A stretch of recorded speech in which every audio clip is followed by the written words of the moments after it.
Hi friends, today we are discuss about pyramidal enantiomer.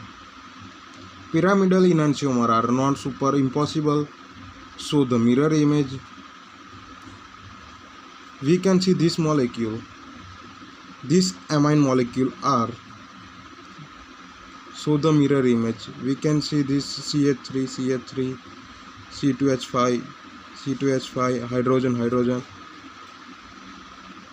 Therefore, it's two compound so mirror image, and these two compound is not super impossible. એટલે કે આ બંને કમ્પાઉન્ડે એકબીજાની mirror image show કરે છે, plus આ કમ્પાઉન્ડને આની ઉપર મૂકતા નોટ સુપર ઇમ્પોસિબલ છે. એટલે આ બંનેને એકબીજાના ઇનાન્સિયોમર કહી શકાય છે.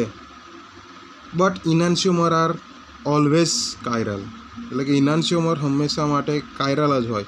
તો નાઇટ્રોજન કઈ રીતે કાયરલ એટમ ગણી શકાય?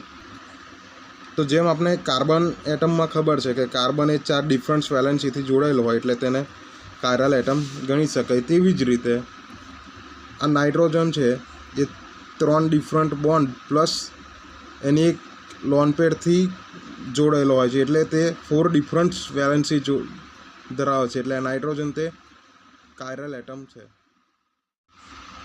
અને શા માટે આને પિરામિડલ ઇનાન્સિયોમર કહે છે? કારણ કે નાઇટ્રોજન જે છે એ 3 ડિફરન્ટ બોન્ડ કનેક્ટિવિટી ધરાવે છે, પ્લસ નાઇટ્રોજન પાસે એક એક્સ્ટ્રા લોન પેર હોય છે કે જ્યાં આગળ કોઈ એની એટમ આવીને જોઈન થાય છે.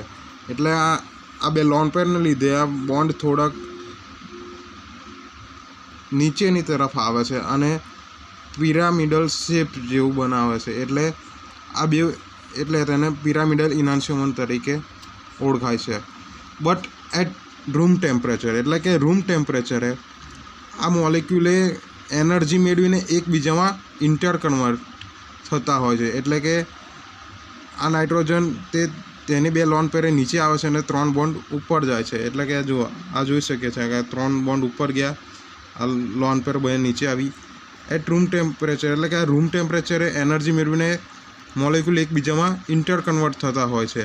એટલે કે એવું કહી શકાય કે આ ઓનલી આર ઇથાઇલ મિથાઇલ એમ આઈને એકલો મળી શકતો નથી. એટલે કે બંનેનું RS મિક્સચર મળે છે. 50% R મળે છે, 50% S મળે છે.